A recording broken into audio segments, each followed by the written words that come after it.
Ang araw mga bata, ngayon ay tunghayan natin ang kwento ng isang batang prinsipe, si Prinsipe Luke.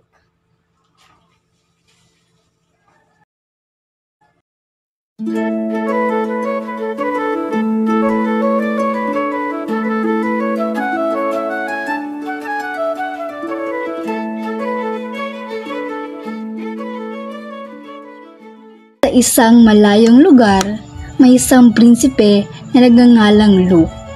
Si Prinsipe Luke ay isang gwapong bata, ngunit mahilig siyang mangapi, manglait at namaliit ng mga tao.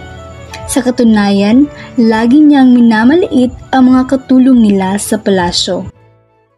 7 a.m. the usual morning lineup.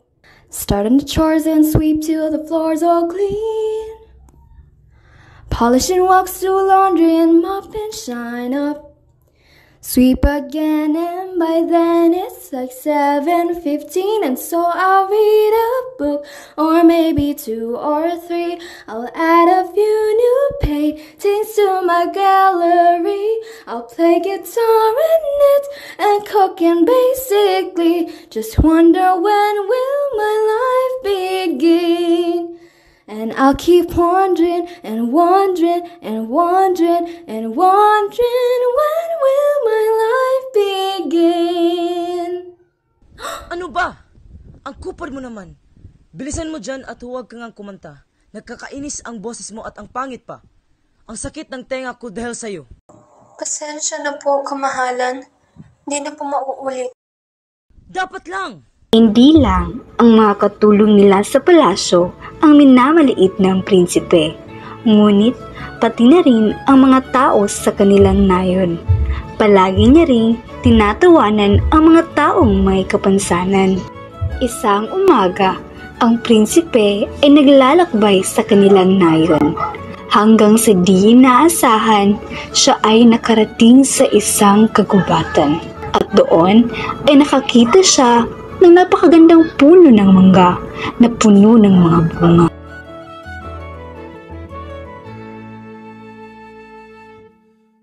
Mayroong dumaan na matandang lalaking lumpo. Siya'y madungis at tila nahihirapang maglakad. Nakita niya ang prinsipe at siya'y humingi ng tulong. Bata, pwede niyo po ba akong tulungan? Gutom na po ako. Maaari niyo po ba akong bigyan ng bunga ng mangga? Ako? Tutulong sa'yo? Nagpapatawa ka ba? Ang pangit-pangit mo na ngang may kapansanan ka pa. Huwag ka ngang lumapit sa akin dahil baka ako ay iyong hawaan. Lingid sa kaalaman ng prinsipe na merong nakatirang diwata sa puno ng mangga at ito'y nakamasid sa kanila.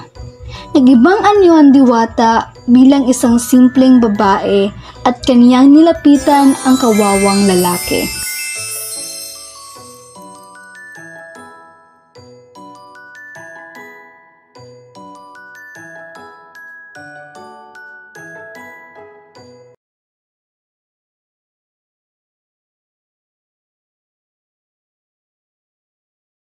Maisa pa palang hampas lupa. Ang dumi-dumi niyo.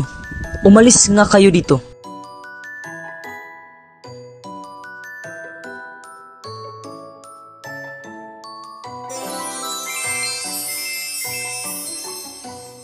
Napakawalang galang mo, batang prinsipe. Hindi mo ba alam ang hirap ng mga taong may kapansanan? Oo nga pala. Sarili lang ang iyong iniisip. Wala kang karapatang manghusga ng iyong kapwa. Sila may mayaman o mahirap, may kapansanan o wala. Prinsipe man o hindi, tayong lahat ay tao lang rin. Ipaparamdam ko sa iyo ang hirap ng mga taong iyong minamaliit. Sa hardin ng palasyo, ang hari at reyna ay labis na nag-aalala sa kanilang anak. Luke, nasaan ka na? Nasaan ka na, anak?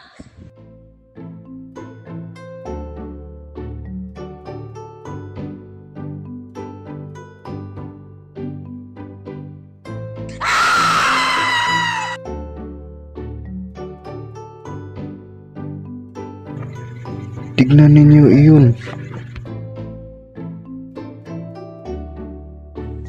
Sinong iyon? Baka ang ating anak iyon. Tara mahal, tingnan natin. At dali-dali silang pumaroon sa pinagmulan ng tinig. Nung sila'y nakarating sa hardin ng palasyo, ang nakita nila ay hindi ang prinsipe, kung hindi ay isang kubang lalaki. Sino ito? At bakit siya nakapasok sa palasyo? Siya po ang sumigaw kanina, kamahalan.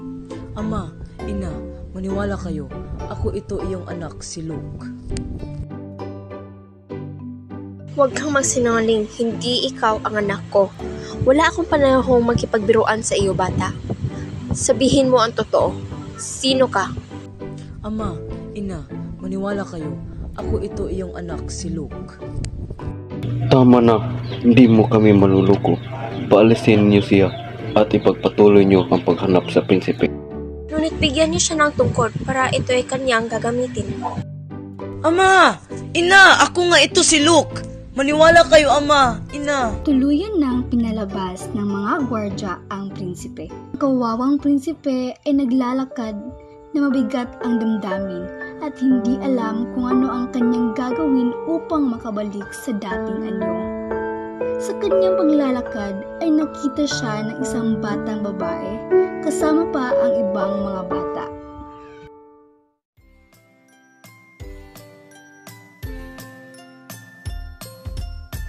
Bata, halika!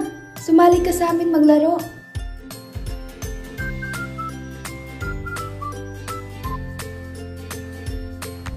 Ako ba ang iyong kausap? Oo, ikaw. Wala namang ibang tao dito eh. Gusto mo bang maglaro? Ba't mo ako kinakausap at tiniyaya na ang pangit at madungis ang hitsura ko? Alam mo, wala namang pangit na tao at hindi ka naman madungis. Sabi rin kasi ng mama at papa ko na huwag manghusga sa kapwa dahil lahat ng tao ay pantay-pantay lang. Kaya dapat maging mabuti sa lahat ng tao. Mayaman man o mahirap, may kapansanan man o wala. Ano pala ang pangalan mo? Ako pala si Rita at ito naman si Lyra. Ako si Luke. Kapangalan mo pala si Prinsipe Luke? Ah, oo. Tara, laro na tayo. Nakipaglaro at nakipag-usap ang prinsipe sa ibang mga bata. At nang dumating na ang hapon ay umuwi na ang kanyang mga kalaro. At siya'y naiwan muling mag-isa. Naglalakad siya, di alam ang kanyang pagtutunguhan. At sumusunod na lang kung saan siya dadalhin ng kanyang mga paa. Sa kanyang paglalakbay ay biglang napaisip ang prinsipe. Napagtanto niya na ang kahalagahan ng isang tao ay hindi nakabase sa kanilang kagandahan, kaantasan o kapansanan. Di inaasahan, siya ay napadpad ulit sa gubat at doon siya ay napaisip sa kanyang mga kasalanan at labis na nagsisisi at siya ay nagsimulang magdasal. Panginoon, alam kong marami akong mga kasalanan, kaya ako ay humingi ng patawad sa lahat ng mga mali ko. Sana'y patawarin ninyo po ako. Nakita niya ang isang matandang lalaki na nahihirapang maglakad at may maraming dinadala, kaya ito'y kanyang tinulungan. Ito'y nakita ng diwata at naisipan nito na ipawalang bisa na ang sumpa. Natuto na rin ng batang prinsipe. Na umagahan, nagbalik na ang dating anyo ng prinsipe. Ang katawan ko! Nagbalik ng aking dating anyo. Dali-daling bumalik ang prinsipe sa palasyo. At doon, nakita niya ang kanyang ama at ina na sobrang nag-aalala.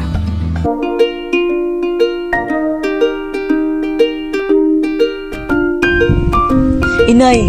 Itay! Nandito na po ako. Huwag na kayong mag-alala. Saan ka ba nanggaling, anak? Saan ka nang galing, anak? Alalang-alala kami ng iyong ina. Pasensya na po, Nay. Tay, hayaan niyo po ako na magsalaysay sa nangyari. Sige, anak. Makikinig kami. At isinalaysay niya ang mga nangyari. Pagkatapos, siya ay nagmungkahi sa kanyang mga magulang ng mga gawain upang makatulong sa kanilang mga kanayon, lalo na sa mga kanayon nilang may kapansanan. Lumipas ang ilang taon, si Prinsipe Luke ay naging hari ng kanilang kaharian, at siya'y mahal na mahal ng kanyang mga sinasakupan. Kaya mga bata, matuto tayong gumalang, rumespeto sa ibang tao, sapagkat anuman ang kanilang lahi, kasarian, pagkatao, labas na inyo o antas sa buhay, tayo ay pantay-pantay lang sa tingin ng Panginoon.